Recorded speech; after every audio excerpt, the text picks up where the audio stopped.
Hey, it's Trevor Newland. I'm an Alien Romulus and Smile 2, and you're listening to the Don't Go Out There podcast. In a world where zombies, ghosts, serial killers, and vampires all exist, it's Nico, Brian, Mike, and Dustin, and they are all that stand between you and the films that could end the world.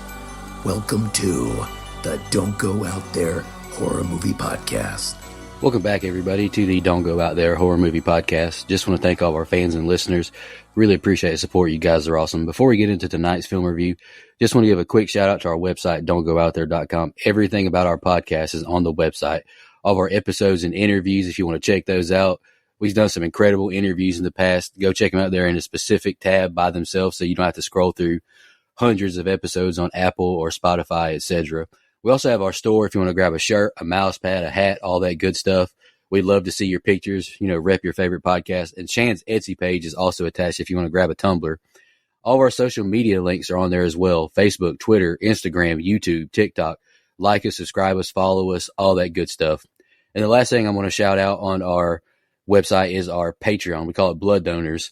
We have the traditional monthly reoccurring kind. If you want to support us, help us pay the bills, as we say. Or if there's a movie you want us to review, that option is available as well.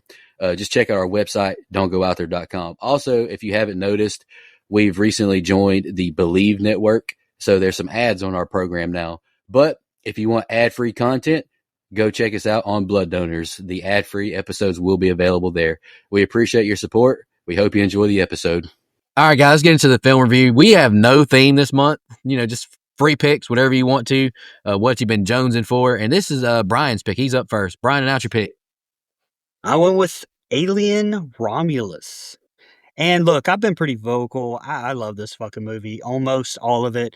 I have one major nitpick at the end, which if you listen to our instant reaction, Trey, Dustin, and Nico did where I had to send my fucking stuff in because I couldn't make it. You know how that is. But yeah, this movie just has so much heart.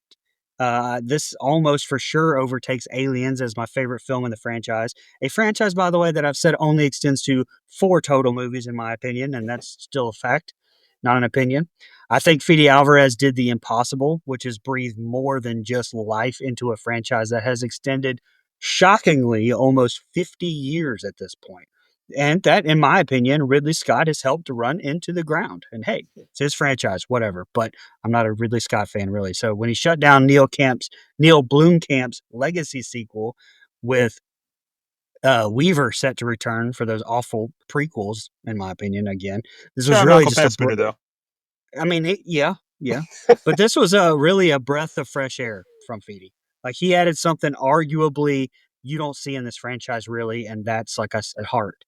I said it before, David Johnson had one of the best performances I may have ever seen, and I'm glad that we actually did these films out of release order and did Aliens first so we could do Alien before this one. Since it comes right after it, it can be fresh on our minds, especially Dustin, who should have the first movie memorized by now. But yeah, like with other big movies, there's so much behind the scenes stuff. Just don't come to just us. Go do your own research. But also go listen to our interview with Trevor Newland from the movie as well. Had a lot of fun doing that. Yeah, Trevor was one of my favorite interviews we've done. Like, just well thought out answers. And you could tell like he really loves his cast members as well, because you can name off movies that Kaylee Spaney had been in, and he knew her future projects as well. And he knew all about Naomi Scott and how great she was. Like, Trevor, he's quality, and I'm looking forward to his future. But back to Alien Romulus. I like this movie. I like it a lot. I think it's really good. And it's one of the few movies I've seen in theaters twice. I saw an IMAX and Dolby Digital. Just a fantastic experience. Beautiful movie to watch. The only qualms I really have is just not my go-to subgenre type of movie. But I really like everything about it. I think it's a good movie. Dustin, what do you think? Yeah, it's no secret that I don't really like the franchise as a whole, but this is my favorite movie in the franchise. I'm not saying it's necessarily the best. So, Alien franchise supremacists, you can relax, but it is the one that I enjoy the most. The first half, almost half, right around that point, it had me worried. I'm not gonna lie. Like I was scared this movie was gonna bore me to tears like the rest of the franchise does. But it flipped the switch, and I ended up liking it a lot. It may be due to the fact that I would literally go to war for Kaylee Spaney, but it is what it is. That's two-time A24 movie alumni Kaylee Spaney. She was in Priscilla and Civil War, that great photojournalist documentary Civil War. Um, but I enjoyed this movie a lot and actually liked it even more on a second watch. Hard to argue with that. Mike, you want to do the scene by scene now, buddy? Okay. Check. All right, here we go. We start the movie in space where there's total silence. We come up on some kind of wreckage, and we see what looks like a rock that the pioneers used to ride those babies for miles. Turns out, it's a xenomorph cocoon. We cut to a lab where the scientists are cutting it open with lasers, and we can tell that there's a fucking alien inside. Also, title card. We cut to Rain waking up in her bed and walking to the cafe, I guess, for breakfast. We're on a mining colony where it's dark and smoky like West Virginia. There's a lady at the admin desk, and Rand is trying to get her travel papers.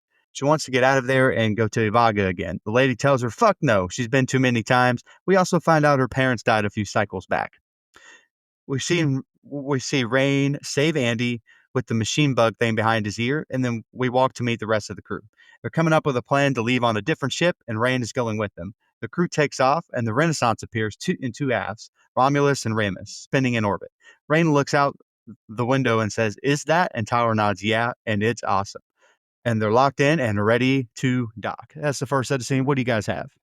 All right, yeah. So Feedy has been quoted as saying that this was a love letter to the franchise, and you can really tell with all the Easter eggs throughout. But just from the very start of this, I mean, it's made so you can watch it right after the first one, and having it come almost, what did I say, 40 something years later and be so seamless is something I personally loved so much. Even the damn credits font is the exact same. Alvarez nailed the atmosphere. I mean, right at the start of this, as the Weyland-Yutani team extract that fossil, the original xenomorph from the OG Alien, which is fucking cool as hell anyway.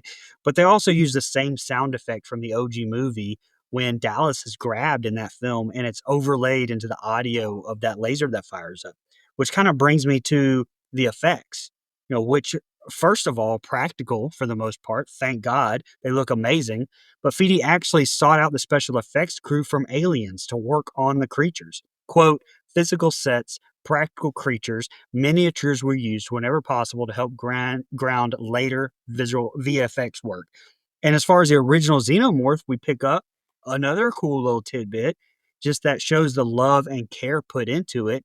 As one of the leaders of the Legacy Effects overseeing the work of many of the artists, Shane Mahan didn't get to have as much hands in the clay time as he used to, but he revealed that he actually got to do some hands-on sculpting for the film, and there was one effect that he really wanted to do. Quote, I wanted to do the head of the burned, mummified alien. This was the xenomorph that had originally been on the Nostromo alien in 1979. So I would take that sculpture home at night, or I would come in and work on the weekends on it. That's, to me, that shows. And the idea of an alien film centering on a younger characters was inspired by a deleted scene from Aliens that was later restored in special edition, which I know Nico or Dustin loves the extended versions, probably as much Aliens as he could possibly get. But Fede Alvarez was quoted as saying, there's a moment where you see a bunch of kids running around the corridors of this colony, and I thought, what would it be like to those kids grow up in a colony that still needs another 50 years to terraform it? I love the choice. It feels different from what we've seen, but yet not, if that makes any sense. The characters' first interactions feel natural. I already love the chemistry between them. Rain is immediately engaging, a strong lead with that Ripley-esque stature. Even Archie Renaw's Tyler, which I don't talk much about, but deserves his flowers too. I mean, he's kind of a mix between Parker and Hudson from the previous entries. But like I said, it's David Johnson who steals the show. So much heart injected here in the relationship between Rain and Andy. And little Easter eggs before I go. Around 10 minutes, the crew members appear to be drinking Aspen beer, same brand which the crew of the Nostromo drank in the original Alien movie. And we see a drinking bird toy on the table. Again, similar toy featured in the OG and also made its return to the only other Alien movie that exists to me that I'd like to review one day, Alien 3. Great opening again with a lot of heart. Yeah, I love the silent opening, slowly going into the spaceship, puts you right in the mood. And here's just a confession: space type movies like the Aliens of the world, Pitch Black, Interstellar, they always impress me. It blows my mind how these movies are made and look so authentic. Like I just don't have the capacity of how these movies are made because I'm just not learned in that. Haunting score as the camera pans with us seeing the imprint of the xenomorph in the stone. Loved it. We now meet Kaylee Spaney and David Johnson, both of which give exceptional performances, especially David Johnson. He steals the show as Andy in this film. I agree, Brian. We're in the year 2142, and we still have corruption from the government and bullying. What the crap? I love the dad joke here from Tyler. No wonder Brian picked this movie. He couldn't see that well. I know he was just waiting to pick this movie. And there's dad jokes throughout. I love it. This is not a criticism of the film or the actors. I'm just pointing it out from my own viewing experience. Tyler and Bjorn's accents are so thick they were difficult to understand at the theater. Much appreciate watching at home with subtitles. Got to be honest. And I'm with you, Tyler. Sometimes you got to say footwork and take matters into your own hands. Just get off the damn planet if you can. Bjorn, he just ripped a cigarette like I've never seen before. That was impressive. I don't I don't even like riding roller coasters. I couldn't imagine how it'd be feeling blasting off into space like this. I'd be so damn scared. I'd probably pull a mic, shit myself. Not too much happened in this opening except world building, but it's not been bad or slow in my eyes. I'm liking the world we're building. Go ahead, Dustin. Very authentic opening scene with the ship and the space, and the score and even the font. Like you mentioned, Brian, that I had that too. I knew you would do it. You're a font guy, but it felt so perfect. Like it just felt perfect for the franchise. I love the retro, quote, futuristic looking technology we see too. It's another thing that just feels right and places this movie exactly where it's supposed to be in the timeline. The scenes with Andy and Rain were awesome. Andy steals every scene that he's in. David Johnson is a star. I love that he's a synthetic, but it's not explicitly stated at first. Like we have to infer before the reveal, especially since she calls him her brother. Big bummer when we hear that, or when she heard that she had 3 to 5 more years until she was free. Like, ugh, yeah, that would suck. And I like how it's revealed that Andy is a synthetic. Like at first we see these hoodlum youths just out here whooping up on a poor guy, but his quote blood was a great way to show what it is. The dad jokes in this movie have Brian's name written all over them. I knew for a fact when I'm sitting in the theater watching it, I was like, Brian's going to love this movie. So I like the premise here with their plan. Like they have to escape their situation. This is a very plausible scenario. It makes sense. No leaps in logic. No, like, well, why would they do that? It just works. It's a solid open. Like I liked it. I like the open much more than I did the first time I watched it. And we're back to riding through space, and Rain is impressed by the sunsets in Ivago. It's revealed they have 36 hours before the space station collapse, and Tyler says they should be in and out in 30 minutes. And he just asks to do what's best for Rain. The group of guys leave the ship and head into the station halls as Rain watches on camera. One of these fuckers is basically crawling in an AC duct, and there's a space rat. Yeah, a space rat. Yeah, let's go with that. And we now see a red glowing light, and they're kind of fucking around in there because no gravity is so fun. Then they fall to the ground because gravity came back. They remember why they're there, but they realize there's not enough fuel. Rain tries to get them to come back. Navarro tells Rain the history of what happened to Tyler's parents and explain why they're being so stubborn. And we cut to Kay throwing up on the ship and telling Rain that she has a fucking baby inside of her. Worst time to have a kid. Typical horror movie stuff. And we see Tyler and Bjorn telling Andy that they need him to guard the pods and that fake people aren't allowed on Ivaga. Andy says he prefers the term artificial person himself. He also says that that's okay. Whatever is best for Rain. And we cut to a conversation with Rain and Navarro, and we find out that Rain knew that Andy couldn't go to Ivaga, but didn't have the heart to tell him. Navarro says that she shouldn't feel bad. It doesn't matter to him because he's not real. And that's all I had in second set scenes. Go ahead, guys. At the start of this, I'm not only all in, but I'm almost in awe with Rain and Andy. I mean, the line, they say Yaga has the most incredible sunsets, as Rain just kind of soaks in the sun for the first time in her entire life, adds, again, heart into the story, makes me care about these characters even more, kind of helps flesh them out some. I mean, they almost seem lived in, for lack of a better term. The camaraderie between them is pretty believable, even in these quieter moments. I mean, you can feel the weight of the situation. I took a deep breath with Rain as a station came into view. Like, oh, okay, here we fucking go. Not even about it being an alien movie, just like the weight of like what they have to do, their little heist. I was like, oh shit, okay, all right, here we go. It bore down on me as an audience member. But once I get on the station, I mean, first of all, seriously, I want to punch Bjorn in the fucking face. Like, so shout out Spike Fern for making him annoying as hell. But the real fucking star here is those production designers. Like every inch of the station looks like they pulled it from the OG Alien, but with even more grime, rust to feel more like aliens, just like Dustin was mentioning. The dimly lit corridors, the flickering monitors, the way light spills through the vents and the metal grates. Like you're immediately sucked into this atmosphere you knew was coming, but still feel the weight of it, in my opinion. Chef's just fucking kiss. Even the introduction of the thing I loved the most in this movie, that weightless aspect. Something else in the sound design. Feedy fucking killed that. Also, shout out to Benjamin Wallfish, who did the music. He did the It remake, which we reviewed, don'tgooutthere.com. Blade Runner 2049, which is amazing. Even Twisters. The man won a fucking Composer's Choice Award for The Invisible Man from 2021, was a nominee with Hans fucking Zimmer in 2018 for Blade Runner. The dude is incredible. But as far as the sound design goes, Feedy brought in Lee Gilmore, who's just as much of a legend. The amount of movies he's worked on that we've even reviewed is too long to list, but he's phenomenal. I'm going to say The Thing. I'm going to say The Thing again. Because of them, I noticed the station itself becomes its own character. You know, something else I noticed, the scene between Bjorn and Andy where he drops the gut punch. Oh, she didn't tell you you're not coming. And then it doesn't matter to Andy. It's not real.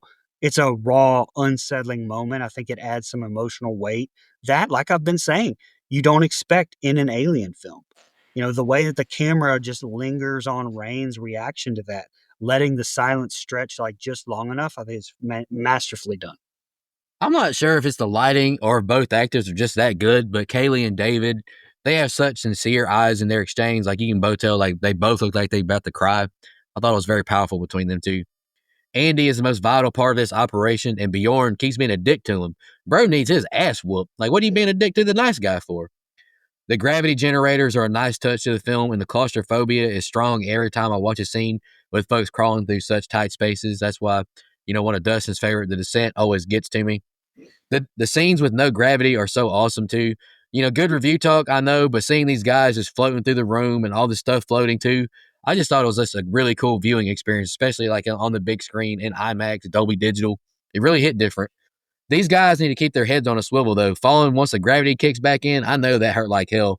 Bjorn, he took a nasty fall. I bet his tailbone was hurting like crazy. Bjorn is getting on my nerves. I can't stand when someone asks me question after question when I'm trying to think and solve a problem. Like if I was Tyler, I'd be ready to punch his ass. Look at my kinfolk Navarro navigating this smaller ship and landing it. We love to see Asian excellence. Shout out to her. Being pregnant in space sounds like absolute hell. Feel terrible for Kay. Another dad joke. This movie is amazing so far for this pick, except for this prick Bjorn always bullying Andy for no reason. Like, what is up with this guy? It's pretty mean in my eyes to be so blunt to Rain in this moment. She obviously cares for and has a connection to Andy. No need to be as harsh as they're being, in my opinion. Another good set of scenes, but still not too much happening yet. But I'm not like saying that in a bad way. We're just building the world still. Nico, you're talking about Kaylee Spaney and David Johnson, like their eyes. Yeah, I get a special feeling when I look her in the eyes as well, my lord. The movie does slow down a bit here. I mean, the story's progressing as they're going on with the plan. Like it's not like they're just standing around, but the story itself just slows down. David Johnson's reaction on the monitor when his finger unlocked the hatch, that was so great. Like he bodied this role, just everything about him. The plan faces an obstacle, which is to be expected. No shot they were going to get in and out without a hiccup, so it's predictable, but it's fine. It doesn't hinder at all because it was executed well. Hearing why Bjorn treated Andy the way he did, that works for me as well. Perfect explanation, makes sense. And then just super gut-wrenching, though, to hear the plans for Andy. Like, Johnson makes us care about the character so much that I don't care if he's a real person or not. Andy is a real person. He deserves better than this. This set of scenes, though, it's a lot of exposition in this set of scenes, including the pregnancy reveal. And I think this is where I had those fears that I mentioned earlier that I'd be bored the first time I watched it, but it was fine this watch through because I know I'm not going to be bored. That's very true. I completely agree with you about your assessment on David Johnson there. We see Andy walk in the halls as the ship docks. The guys walk into a lab and Rain says, I thought you said this place was decommissioned. The crew then cuts to see a dead body and they think it's a chemical spill that may have happened. They walk into the cryo chamber door where Bjorn is being a little bitch about walking through some water, and he fucks up his hand on the door. The three of them get stuck in there as the alarm is going off, and Navarro and Rain have to come after them. We then see these walls of what look like breathing hearts. Gross. And now Navarro and Rain are in the room where the dead guy was. Turns out, not dead at all, and tries to grab Rain's wrist. We cut back to Andy looking around the room, and we see a slimy creature grab Bjorn through the water. It's got him, and the group is trying to rush to save him. Just then, we see a hand grab the face hugger, and it's Andy's. He pulls it off and throws it into the lights of the ship. The two run and get out of the room just in time. There's a bunch of spider-looking fuckers running around, and again, one of the face huggers gets Navarro this time. Apparently, Andy has been reset and doesn't remember who he is. He says his original purpose is mining, but there may be someone in the room that knows how to kill this creature. We see them wake up this frozen dead guy, and he explains the alien and the history of the xenomorph. Rain suggests to freeze the tail of the facehugger to get it off Navarro's face. And because I have Hulu with ads, there's a fucking weight loss stuck in here for us fat asses. Great job, everyone. We see cool visuals on the facehugger freezing, and her plan worked. It leaves Navarro's face. Andy says that the alien has already accomplished its mission today. The dead guy tells Andy that he has to help the humans understand as he takes off and tells Rain that he's been nothing but a burden. Go ahead, guys. Okay, yeah, this is definitely where shit starts hitting the fan and just doesn't let up. I mean, even with Andy walking the halls here at the start of this, you can feel that dread start to creep in. Plus, with Andy and what we just heard, like you feel sadness, like Dustin just mentioned. And that again just speaks to David Johnson. Like he's playing this character with all of these layers, and then he gets to flip. And my God, like he's so damn good. But you get the sense that he's looking for something. And, on the second watch through, it makes this hit a lot harder, in my opinion, because he finds it. And fun fact here, Andy's movements were actually motion captured from a real actor, but his subtle, slightly uncanny presence was enhanced in post with CG. The filmmakers wanted him to feel almost normal, but just off enough that your brain registers something isn't quite right.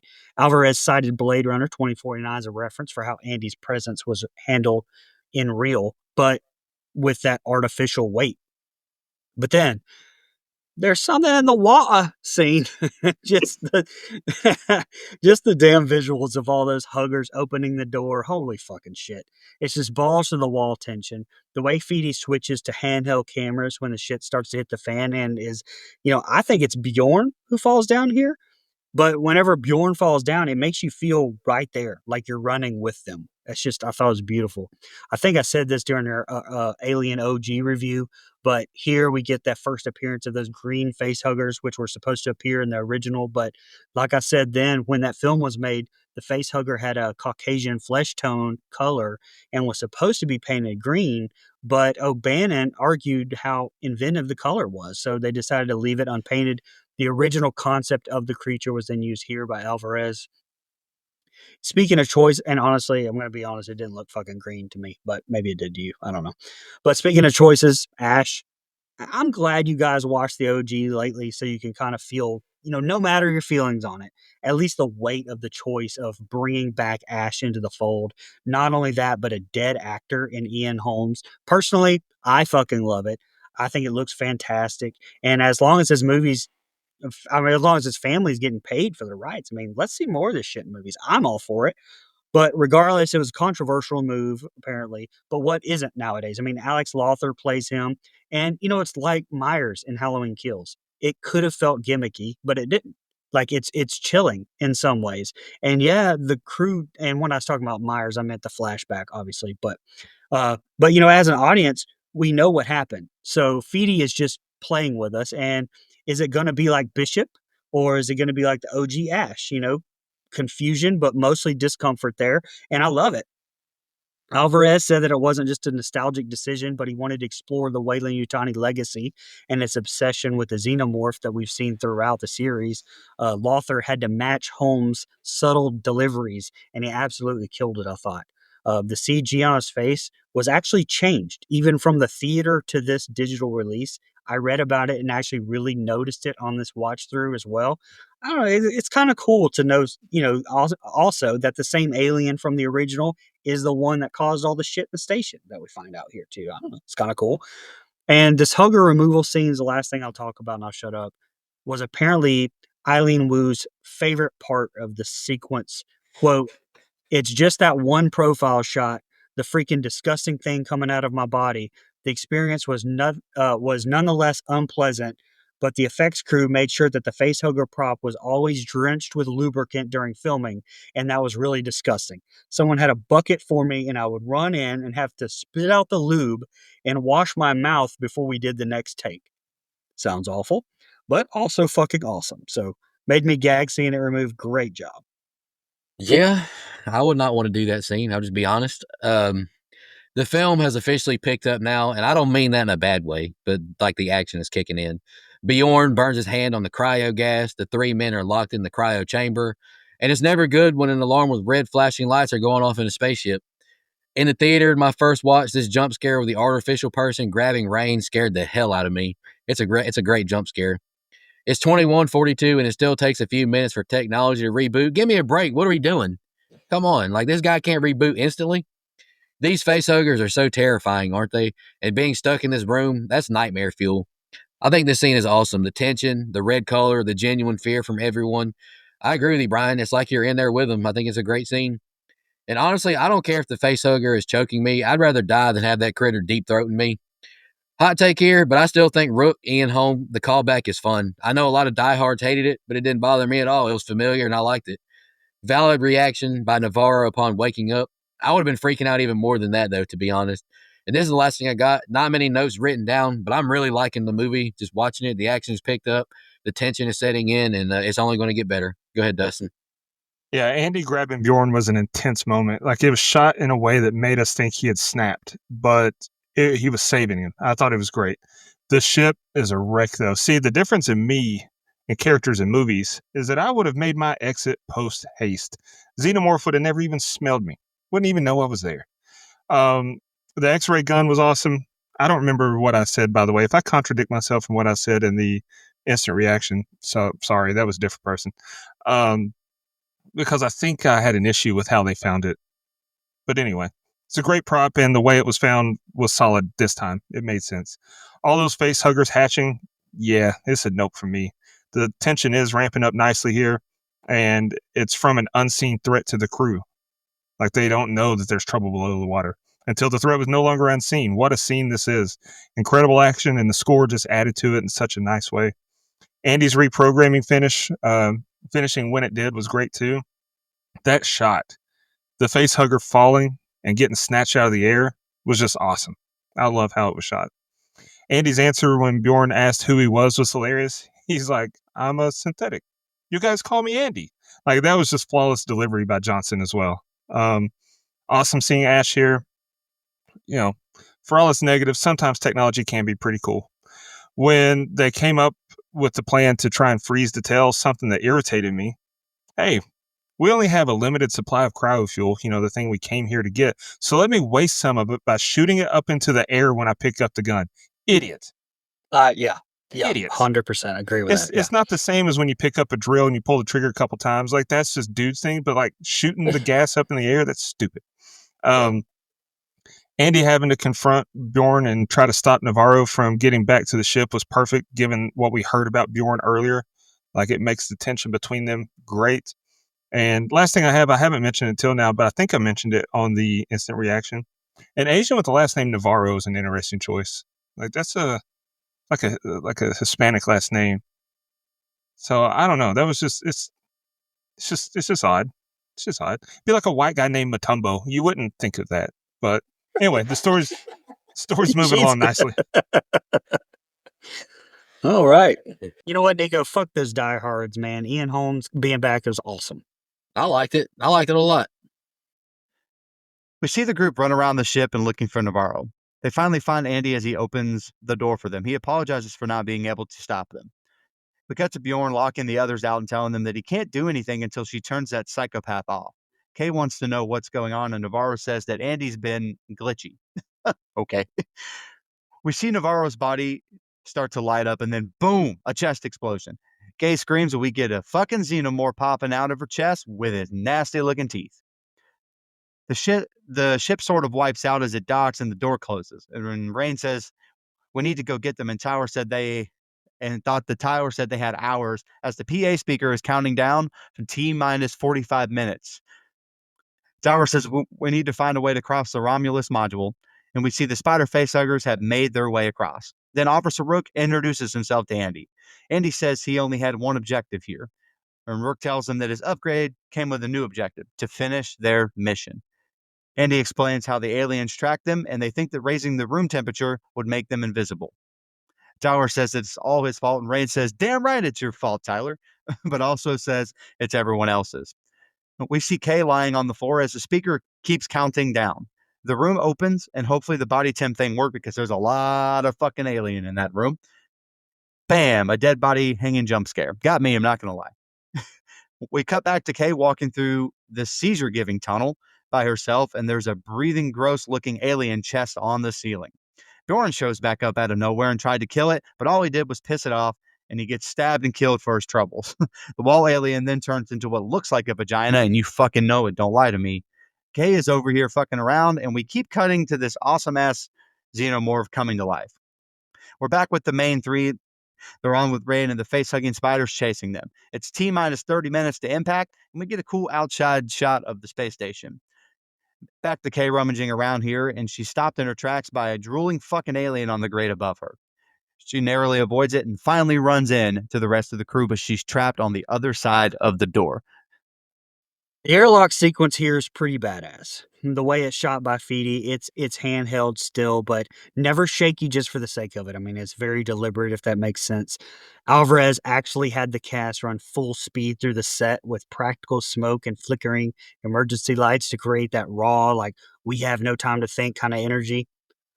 But yeah, the infamous chest bursting alien scene. We know it's coming as an audience. So I think Alvarez used that some, and he made Navarro really feel it. And using that X-ray technology handheld thing for us to see what's going on inside. A new spin to something that we've seen before, and I thought that was phenomenal. Wu sells it too, like her body locking up, the agony on her face. It's not that shock we get from the OG because again, we know what's coming. So it's like Feedy was like, "Okay, motherfuckers, you know it's coming, but here it is, like you've never seen it before." And shit, it almost claws its way out in just this way. It just feels so violent. And, Alvarez wanted to tweak the xenomorph life cycle just enough to feel fresh, he said. So he quoted as saying, "This version of the chest burster is slightly more developed than the original. And instead of a small snake-like creature, it has limbs immediately, making it more dangerous right out of the chest." Feels honestly to me like the demon from Jason Goes to Hell almost, actually. But the effects team used a mix of animatronics and CGI touch-ups to create it, but most of it was done practically. I thought it was fantastic. Another little Easter egg: when Mother states that they have T minus 47 minutes until impact, the film is in real time, and impact occurs just as the system calculated 47 minutes later. Something you never expect to be right in movies, so that seems like such a crazy feat to accomplish. But then if you just kind of think about it logically, you just leave that part out. And then when you're cutting it, you just dub in the correct amount of time. And that sounds kind of easy, actually, now that I kind of think about it, but a cool little feature. So now I'm going to be mad when the other ones aren't right. Also, you kind of knew it when you saw it, but Feedy acknowledged that the characters camouflaging their temperature to move past the face huggers was definitely inspired by Predator. Very tense scene. I liked it. Again, one that almost plays out like a video game. It's like, okay, this is your level now. I want to say that I read Feedy actually drew inspiration from that Alien Isolation video game as well. I'm not 100% sure on that, but it makes sense if he did. Although I never played the game. I love the line delivery from Andy, though. Run. Loved it. Bjorn's death, fucking gnarly. The acid eating through him was fantastic. Something you've always wondered, but never have seen before if you were a fan of the franchise. Watching his fingers melt to the bone before his heart exploded. Yeah, I'm just going to spoil it. It's my favorite kill. I think Spike did a great job of acting on that as well. And then we get the xenomorph. Truthfully, there's so much to this, including the thought that went into like the hybrid of of Geiger's original design and James Cameron's version, and he kind of did a hybrid. But it's a slow reveal thanks to our well-known contortionist in that practical xenomorph suit, Mr. Trevor Newland. Don't go out there.com. Yeah, speaking of Trevor, I was going to say, Brian, I listened to his interview today, and he very may well have drawn from that video game because he said Fede was a big fan of the video game, so he probably did take some inspiration from that. This is the most on a set of scenes I have. This scene with Navarro and Kay, I think, is awesome. Hell of a way for the audience to see the chest burster inside of Navarro, and I thought it was a unique way to pay homage to the original chest buster scene. I liked it a lot. The baby xenomorph is ugly as hell. Not even a mother could love that thing. I didn't know much or could remember much from the original Alien, but hearing Andy's new mission is to complete the original mission is not good news for Tyler and Rain. And I mean on my first watches in the theaters. Like, obviously, we reviewed Alien recently, so I got that this time. Got to give Rain her props. She's a damn thinker. Getting the other chip to put into Andy, changing the room temperature, that was smart.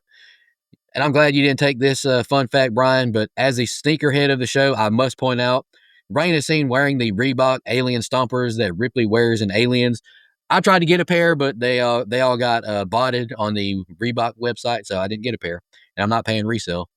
What's up with the aliens and facehuggers being so sexual looking? This cocoon Bjorn gets to looks just like a coochie.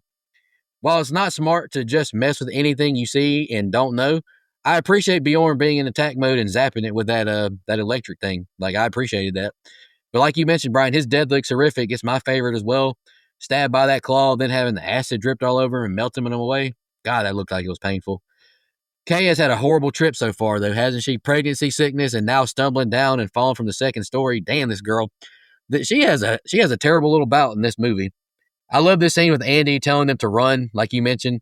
So well done by David Johnson. The scene is tense as hell. He delivers the line perfectly.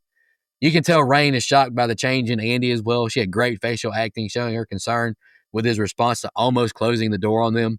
So far, this has been my favorite set of scenes by far. It's got everything you could want in a horror sci-fi movie. Yeah, incredible shot of Andy looking at the airlock while the lights flicker. Like, there's just so many shots in this movie that, to me, what something that makes a good shot is if I see a still of a shot and I would recognize it no matter what the context is, that's a great shot. And that's one of those shots. He's just standing there looking, the lights are flickering around him. It's incredible. The X-ray gun coming back into play here was great too, and it looked awesome seeing the chest burster pulsate inside her. Possible pause there, I'm not sure. Action and tension are really picking up and thrown into high drive and high gear when Navarro's chest explodes and Kay lets out that blood-curdling scream. The xenomorph birthing was awesome too, just gross. I love how quiet it was as the ship floated until it crashed, but to me, a rare miss. The crash wasn't loud enough. Like, I wanted a deafening boom there to make it more dramatic and more impactful. And like, even in the theater, it wasn't loud enough for me. I don't know. Good jump scare when the face hugger slams into the glass at Rain's face. And then we slow back down a bit while the group refocuses, but it's a good cool down because that last stretch was intense. I don't think that the average moviegoer's heart could withstand if it kept up at that pace. Don't panic. Don't be scared. Don't sweat. Don't get goosebumps. Completely control your homeostasis. Simple. You want me to raise my cholesterol just so I can lower it too? Idiots. Dwight Schrute can do that. When Kay is walking down the hallway and sees the vagina pod on the wall, that was tense, but I couldn't help but laugh because it looked like a vagina. Like, come on. I was kind of glad to see Bjorn get hit here. Not going to lie. He deserved it. Not only was he a jerk, but he just stood there. Like, he should have been getting out of Dodge before it struck him. So, no sympathy at all. Kay getting the key and getting out of that room only to fall like that pissed me off so bad. Like, what are you? Pay attention and watch where you're going, dummy. The change in Andy's demeanor is another thing that was really well done. Like, at first, he was all about whatever was best for Rain. He had this great, pleasant demeanor to him, and it was whatever to make her happy and whatever's in her best interest. But here, he was different. He was indifferent if he closed the door on her and she got stuck inside or not. Like, you could just tell. And it wasn't over the top. It was done in a very nice way. Overall, it's good stuff again in this set of scenes. Y'all talking about the vagina pods got me thinking that like what would happen if the attic dick from Beau is Afraid was just around? Like that would just be Oh God! fucking crazy. That would be crazy. Someone Anyway. write that. Someone write that sequel. Gay is stuck on the other side of the door, and they want Andy to open it, but he won't, because this is what the creature needs to do. They beg and plead with him because she's pregnant. Andy doesn't open the door, and Kay is taken by the alien. He says he's truly sorry, but there's nothing that he could have done to save her. He reveals his new objective is to do what's best for the company and that they need to get moving. Rain asks how he could do that. Andy explains what he's there to do, and when they're done, he'll go back to Jackson like Johnny and June. Rook and Andy explain why mankind was never meant for space colonization. They are too fragile. He then reveals Z01, the genome that speeds up and slows down metabolism. It will save mankind, but they have to move fast. They find some cool looking ass space guns, and they're mansplaining to Rain how to use it. Dower said he learned from Games the Magazine, which is spoken like a true modern guy. They walk around the halls again as the voice counts down to T-minus 20 minutes to impact. We then see a scaling shot of what the creatures have already done inside there, and they think they have to find another way because they've taken over with all this gross body shit. It is a cool shot, I will say that. They see Kay trapped in the walls, and they pull her down. They beg Andy to help, and he tries to give her the genome. Rain wants to rush her back to the cryo room. I don't know why my scene by scene wants to correct cryo to crypto, but whatever. Anyway, they rush her back to the cryo room because she doesn't trust this. And they almost make it, but an alien stabs Tyler from behind with this phallic looking spine. We see a xenomorph look at him the same way I look at a plate of brisket. The others get out of there just in time as we cut to Rain, stopping their chance to get out safely, and turns around for Andy. She walks back down, finds Andy, and she tells him that he will die in there, and that's not what's in the best interest of the company or mine. The scene here with Tyler telling Andy to open the door, like this entire exchange masterfully executed, because up until now, Andy's been kind of quiet, observing, not fully engaged. But when Tyler and Rain like appeal to him, there's this moment of hesitation. It's almost like Andy's considering what's happening on a deeper level. Alvarez and the writers were very intentional, they said, about writing Andy's role in this section. Said he's not just a passive AI, he's learning. The idea was to mirror Ash's cold detachment from Alien 79. Is it 79 or 78? 79, right? 79. Yeah. But with a twist, Andy wants to understand humanity. In this moment where Tyler pleads with him, just the closest that we get to seeing if Andy is capable of sympathy or if he's just running calculations in that moment. And, holy shit, when she gets stabbed and taken off with, I mean, there's not really a music prompt that I can remember. So it really just made it even creepier to me. I loved it. Special effects insight here. The door mechanism itself, fully practical. The crew built a functional hydraulic door for all of these sequences, allowing the actors to physically interact with it rather than relying on CGI. He wanted that tactile realism. Amazing touch. I didn't look up the budget, but now I'm very curious. That fucking line here in the elevator thing. How could you do that? And Andy says, what? Leave someone behind? I was like, oh shit, got him. Is it wrong that I was kind of rooting for Andy at this point, like a little bit? I mean, Johnson's just so damn good. And at around an hour and 12 minutes, when Rook mentions the doomed Prometheus expedition, Elizabeth Shaw's theme from Prometheus from 2012 plays over his exposition there. The most watchable, probably, of the prequels, but still retarded. Sorry, Trey. Sorry, Trey and Matt. I only speak truth here. Some more Easter eggs here too. I love the callback to the pulse rifle and from the aliens and commenting that the colonial Marines use them. Fucking A, they do.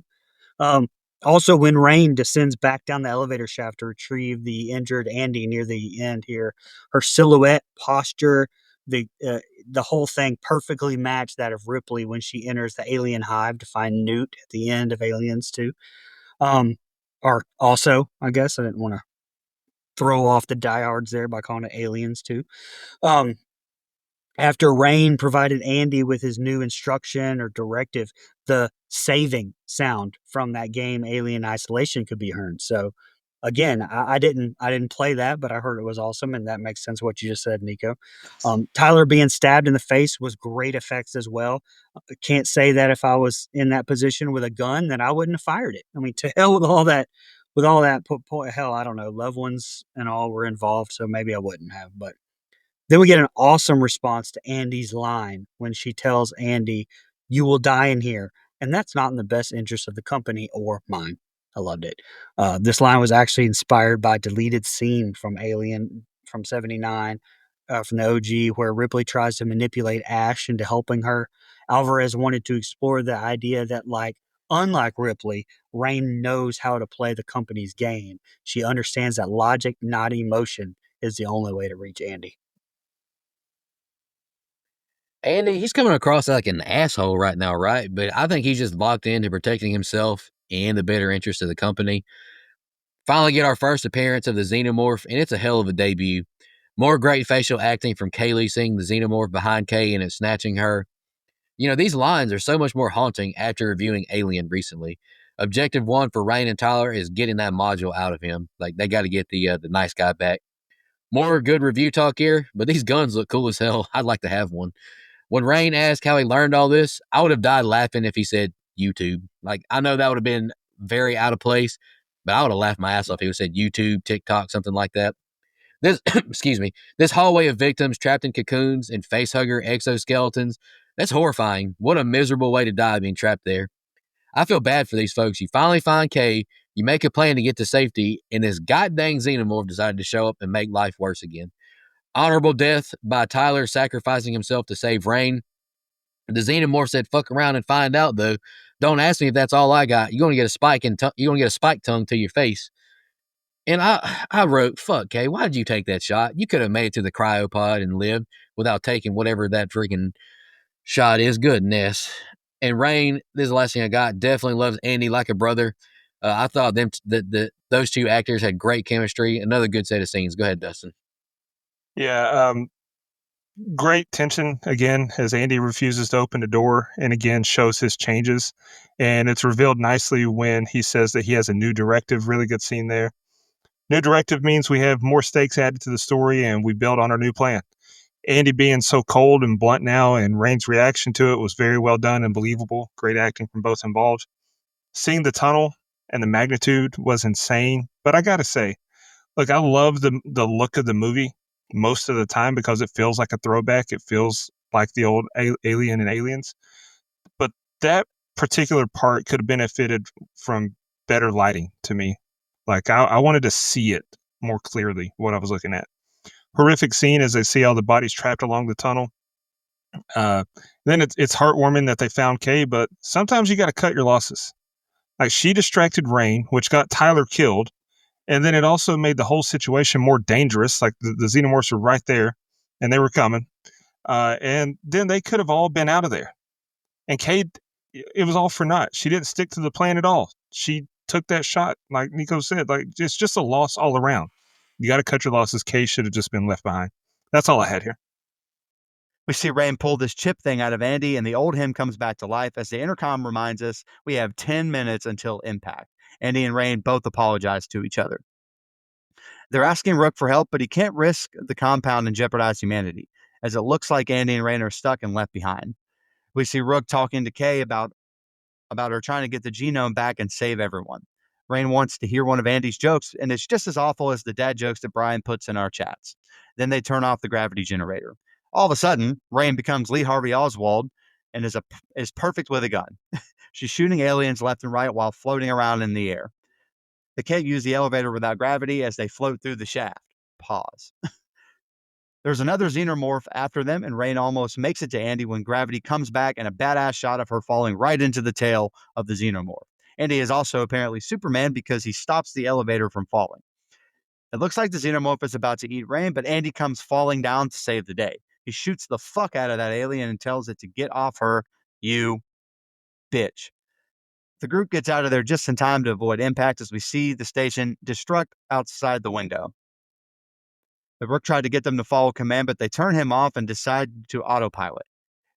Rain tells Rook to have a nice day, and he's out of here. Rain tells Andy has a new objective, to do what's best for us. Just when everything is calm, we see Kay screaming. She's having that baby now. Oh, shit, it's a alien-human hybrid thing looking baby thing. It opens up out of a gross pod thing and lets out a little disturbing human cry. The ship comes to a stop, and now they're walking around in the cargo hall. We see Kay and Andy look back at the alien fucker as it stands up on its two legs. So this stretch of scenes is my favorite because of one part of it. As a whole, though, this entire section's about desperation. Like, if the last set of scenes was about taking over control, and I think it was, this set of scenes here is about losing it. And the cinematography, I think, is genius. It was tight, claustrophobic, framing, like making the walls feel closer than they actually are. They filmed this using custom built corridors that could be squeezed inward during takes. So it increased that sense of compression without needing to rely on post production tricks. Fucking brilliant. Now, my favorite scene in the movie, probably my favorite scene of a movie from last year that I can think of in a long time, is the zero gravity scene. Navigating zero gravity around fucking acid blood, that's fucking amazing. Like, has this been in an Alien video game? I don't know, because it feels like it should be. And it's one of those, like, once you see it, you're like, of course. Why has nobody thought of this or done this before? That's crazy. The special effects team developed a combination of practical fluid dynamics and digital augmentation AI to show the acid floating and reacting in weightlessness. And I can't wait to hear this budget. And Kaylee Spaney underwent extensive training with her movement coaches to master the nuances of zero gravity motion that ensured her performance conveyed the physical strain and precision required in such an environment. Woo. My nitpick here is that even with the aiming tech, I mean, she did better shooting these things than the Colonial Marines did in Aliens. And I mean, come on. I love the visuals though, if you can't tell. Even on the gravity purge section, the whole thing I loved right up until the alien caught her falling in the air. Like, I could have done without that. My first real nitpicks, probably section of the movie, and them loading into the pods is where I think the movie should have ended. I'll die on that hill, but it doesn't. And the last thing is her trying to fire and be out of bullets at the end. Like, that's definitely another callback to Ripley's flamethrower misfire in Aliens. Feedy said he wanted to recreate that oh shit moment where the audience feels completely helpless alongside her. But I think it was the sound design that was key in that. Like, the click of the empty trigger, it's not loud, it's not exaggerated small, it's almost insignificant, but that's what makes it hit so hard to me. There's no music, no loud reaction, just click, and that sinking realization that fuck, we're done. The rest of this to me is just kind of bleh until the end, but we'll get to that. Fuck you, Rook. Oh, company man, head ass boy. I don't like Rook, even though I appreciated his appearance in the show. Brian has to love this movie. Dad jokes saved the day for these two. Man, the dad jokes are great in this movie. This is the kind of humor I want in this kind of movie. Rain using her noggin again, turning off the gravity was a brilliant move. Brian chose this as one of his favorite scenes of 2024, and it's hard to argue. It's badass. Them Matrix dodging all the acid in the air is such a cool visual. I have to think this was a fun scene to shoot. Not gonna lie, when Rain started falling, I thought she might have been a goner in my first watch. Getting caught by a xenomorph made me think so even more. This elevator shaft scene catches a lot of hell too from the diehards, but I think it's fun, but I do get why they may not like the homages. The obvious Alien 3 homage with the xenomorph face to face with Rain and the get away from her, you bitch. I'll admit, I loved it, and I'm glad that David Johnson's the one who did it. This space crash scene looks incredible. Seeing this film in IMAX and Dolby Digital were both amazing experiences. I've also seen online Rain catching grief over her attire getting in the cryo chamber. Like, is shorts and a tank top patented by Ellen Ripley? Why is she gatekeeping that outfit? Didn't all the Marines kind of wear similar like stuff like that in Aliens? Like, I don't get that. Like, I think they just reach in and just being miserable. And I don't care if you're a diehard and that offends you. That's just my opinion. Kay just gave the most violent, horrifying birth I have ever seen. My God, I can't imagine how she's feeling right now. And Rain snapped that umbilical cord like a Texas sausage. What the hell is going on here, Chief? Like, you hear the snap on that thing? Goodness. I love the complete silence as Rain pursues whatever that creature was that birthed from Kay's loins. Again, I say she has to have the worst experience on this ship so far without dying yet. First time I saw this movie, I had no idea what the hell this giant creature was. And Brian, you're going to laugh at this probably. I texted Dustin about this. I'm so uneducated in alien lore, I thought that was a Prometheus. I did not know Prometheus was a ship. I remember What texting. what I took up from that is that you texted Dustin because he has seen this franchise Yeah. so goddamn much in the last 2 months or 12 Yeah. months. After my first watch, I asked Dustin, like, what was that giant creature in the Prometheus? He's like, no, Prometheus is a ship. Yeah, So because if any alien diehards get mad at me, that's who you're arguing with. So didn't we see this movie the same day, Nico? I can't remember. I think so. Or you might have seen it a day before or something like that, but it was really close. I saw it August 15th, and I remember you texted me that, and I had just watched the franchise. I was like, no, it was a ship. But yeah, go ahead. I only have one more thing. Oh, I'd my be bad. No, you're good. You're good. Last thing I got is I'd be terrified if I was Rain seeing this critter. Another good set of scenes, but I'm excited for the ending. The ending has my personal favorite scene. Go ahead, Dustin. That's interesting. Okay. The score when Rain was tending to Andy was a rare miss in that department for me. Like, the score was too light. It should have been heavier, more somber. The woodwinds just completely killed the vibe. I know that's a weird thing to say. I don't think I've ever talked about woodwinds on this show, but the score, I don't know, had too much of a spring fun vibe to me. Seeing Ash the first time was great, but man, I hated him the rest of the movie after that. It just seems to be on every TV on the ship and just a real dick. I love that one of the dad jokes sparked an idea with Rain, and that idea led to one of the coolest scenes in the franchise. Like you mentioned, Brian, one of the coolest shots I think we've seen. The acid blood floating was just awesome. But I don't buy that they made it through that without getting a single drop on them. Or that she, and this one really bothers me. I hate that she just conveniently had enough ammo or charge in that gun to get them all. Like, I would have preferred that they not even address the 40%, 20%, etc., because they made it a point. Zoomed in, close, tight shot of the percentage on the gun, and you had Andy calling it out. And then I'll get into why that bothers me later. Super tense scene when the gravity kicked back in, and just before Rain could reach Andy, she started free falling until a xenomorph caught her. Awesome, but that wasn't even the most tense part. Dozens of them started encroaching. Like, I loved that, and I love that the elevator taking them out. I love how that was shot, but the shot of the one poking its head from around the elevator car was just incredible. That was really cool.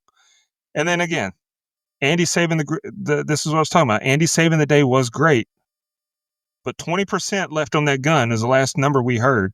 They must have put in Herschel's unlimited ammo cheat code from The Walking Dead, because they went from 40% to 20% in the blink of an eye, but now it just seems to be lasting forever. Touching moment when Rain tells Andy the new plan and his new directive. Honestly, though, the movie could have just ended here.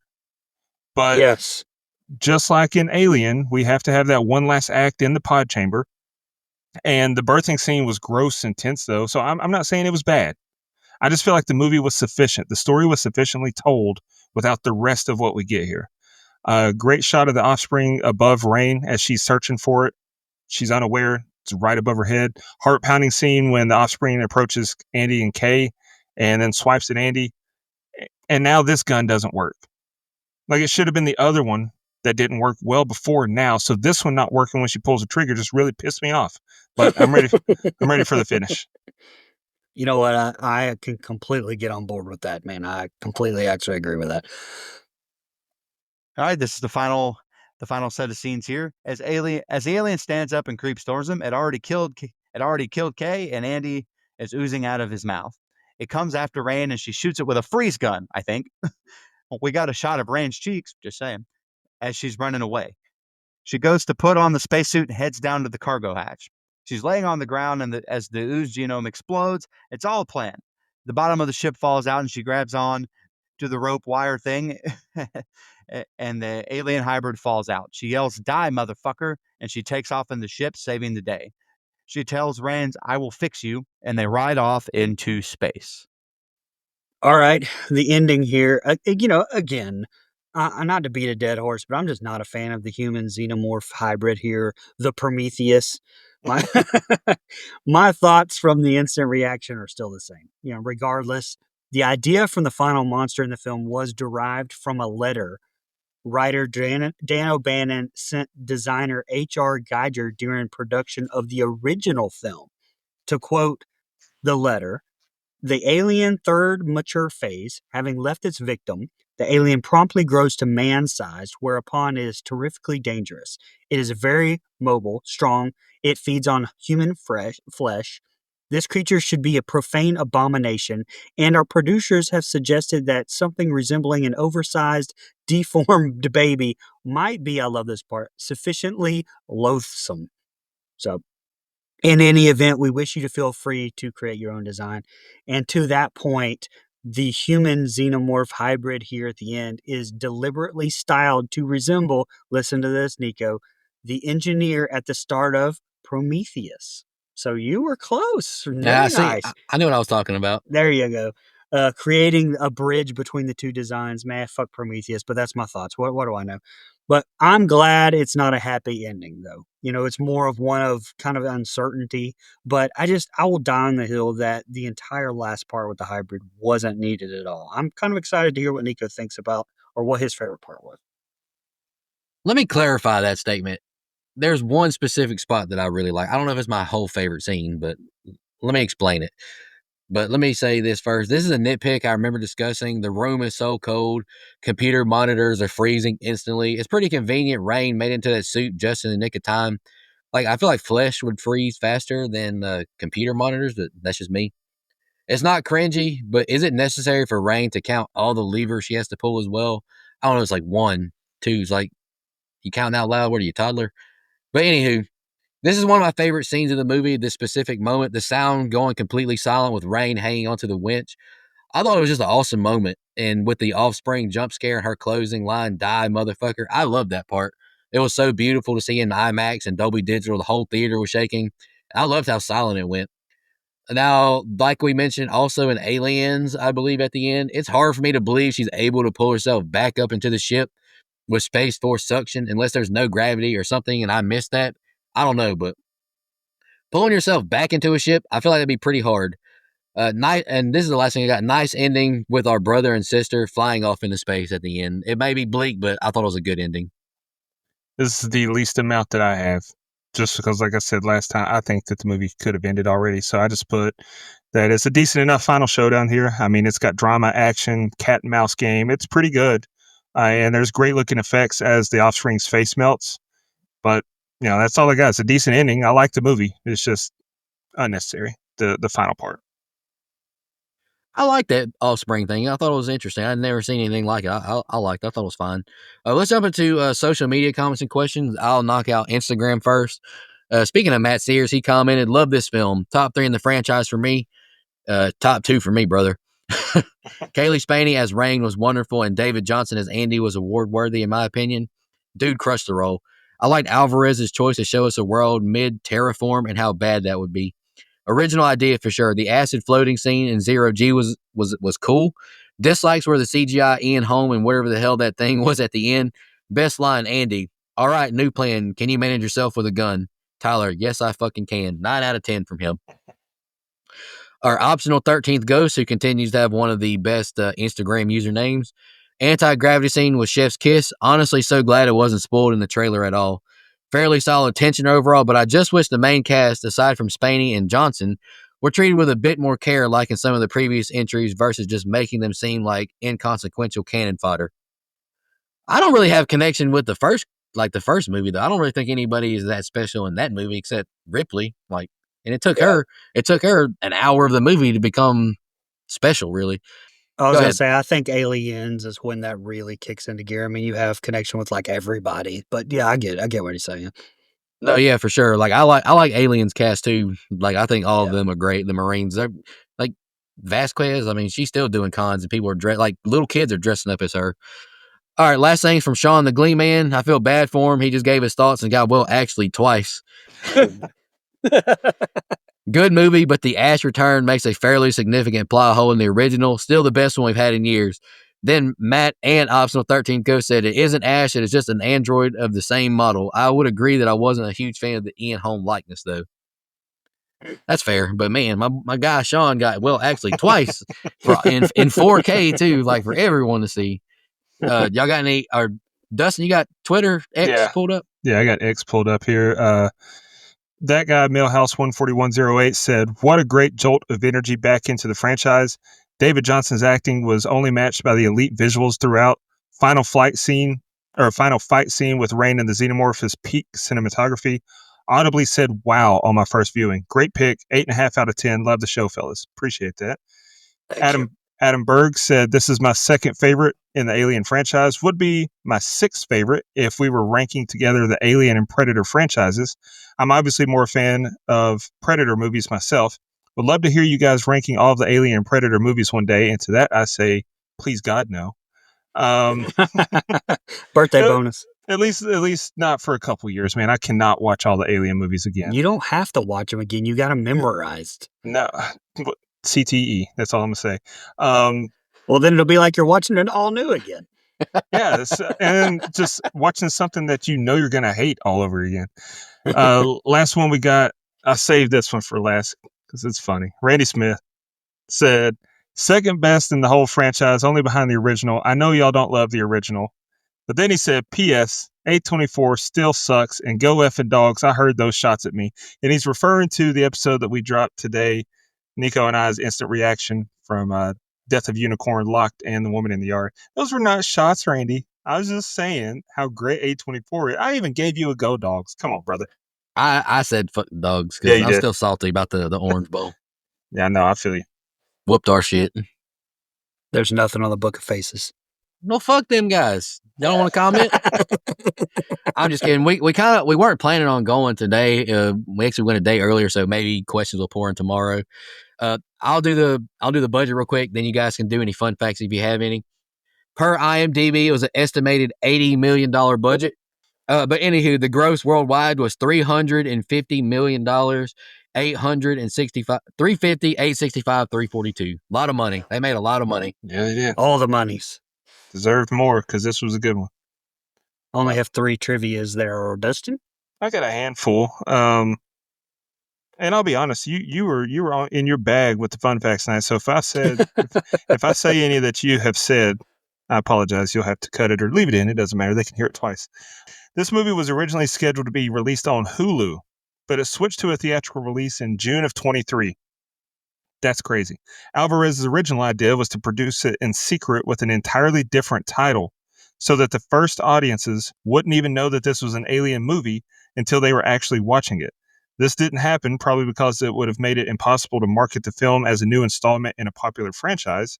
In fact, both the title and some production details had already been shared before filming started, and behind-the-scenes footage and interviews became a vital part of the film's viral marketing.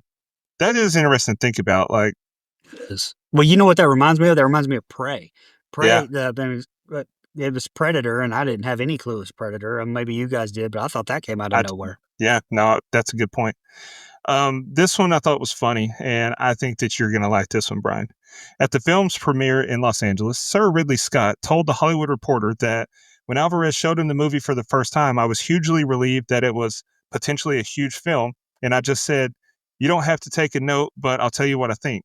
The filmmaker explained that he wrote down notes instead of saying them aloud to Alvarez. Then he read them privately, kicks the wall, punched the door, and then comes out and said, "They were good notes."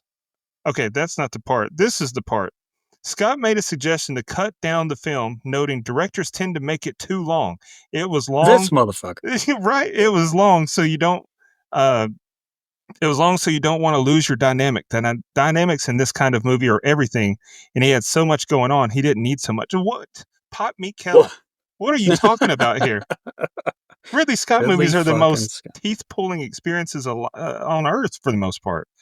But then the last one, you agree with me on that. Yeah, man, they're just boring. Sorry. For the most part, there's some really good ones in there too, obviously. But the last one I've got is that Kaylee Spaney was in my dream last night. No, that's not it. Kaylee Spaney was in A24's Priscilla. She played Priscilla Presley with Tim Post, who was in that movie. He was also in Time Bomb with David Arquette. I only have 3 here. Andy, being an old and outdated synthetic model, has a malfunction that causes his fingers to twitch. And in Aliens, Bishop said that older model synths were often, quote, a bit twitchy. Love it. Throughout the Alien franchise movies, the synths have been in alphabetical order. Ash, Bishop, Bishop 2, Cal, David. The main synth character here clearly stated to be an old model which predates Ash, which is why it's named Andy, which is alphabetically before Ash.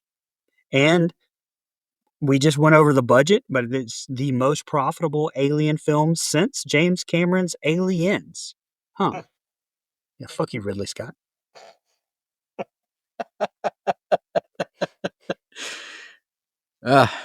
He's got some good ones, but yeah, I mean, Aliens, like, how dare you say something to James Cameron? Aliens is just way more entertaining. But anywho, let's jump into our favorite kill, least favorite kill, and the rating. Dustin, you want to kick us off so you can jot our scores down? Yeah. Least favorite kill. Look, I didn't really have a least favorite. They were all pretty much on the same level. But my favorite kill was Bjorn. He sucked, and it was awesome. It was gnarly. Loved it. But as far as my final thoughts in the rating, this is my favorite film to watch in the franchise. Even if I can appreciate that the first couple movies, like Alien and Aliens, they're probably better movies, especially considering the resources, the time they were made, the impact, all that. Cool. But enjoyment and rewatchability factor in for me. So I gave it an 8.5. I'll go next. I don't want to say this is my favorite just yet because I do want to give Aliens one more chance. But rewatchability, I think you got it for sure. Favorite kill, man, do I want to go Bjorn? I really like Navarro's kill too. I'm going to go Navarro. I hate it. No, I'm not going to go Navarro because that's my Asian queen. Favorite kill is Bjorn. Stabbed through the chest, acid dripping all over him. That's a brutal way to die. Least favorite kill, I'm just kidding. I'm not going to say Navarro. I do think that's a good kill though. Like, I love the chest burster scene. I like the homage, and they didn't just remake it. It was different. I liked it. I don't really have a least favorite kill either, Dustin. You're right. They're all pretty good. And we don't have to pick a least favorite if we don't want to, because I don't think any kill sucked personally. Sue me. The movie, I really enjoyed it. I mean, I never would have guessed I would want to go see an Alien movie twice in theaters. We had Trevor Newland on. He gave great insight. I'm a big fan of Fede Alvarez as well. I like all three of his movies that I've seen. I think they're all like 8 and above. Don't Breathe, Evil Dead, and this one. Hope he gets to. I know he made a pitch with talking about making a Alien vs Predator with the director from Prey. I'll be seated. It's like, you make that movie, I'm in there. Like swimwear, boys. I really like this movie. I think it's enjoyable. I gave it a 9. Yeah. My favorite kill is Bjorn as well. My least favorite kill, I put Ash because I was kind of in the same boat with you guys. Or it wasn't even fucking Ash. It was Rook. And I just pulled a Sean, but there we go. But yeah, again, one of my favorites in what is only a 4-film franchise thus far in my mind. Hopefully, Fede can change that in the near future. Like you mentioned, Nico, if Ridley Scott will just leave him the fuck alone. It's crazy, Ridley, that the best 2 films in the franchise are the ones that you had nothing to do with. Anyway, again, the heart in this one is why I love it so much and why it stands out from the other ones. I gave Alien an 8.5. I gave Aliens a 10.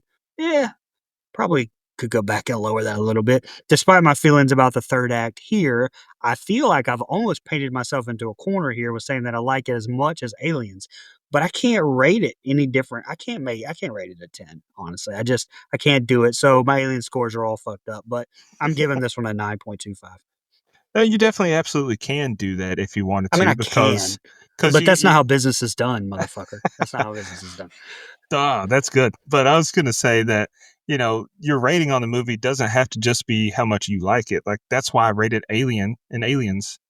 That's why I say that they're technically good movies. I just don't like them. So I gave them a high score because they are technically good. Anyway. All right. So that gives us a composite score of an 8.625.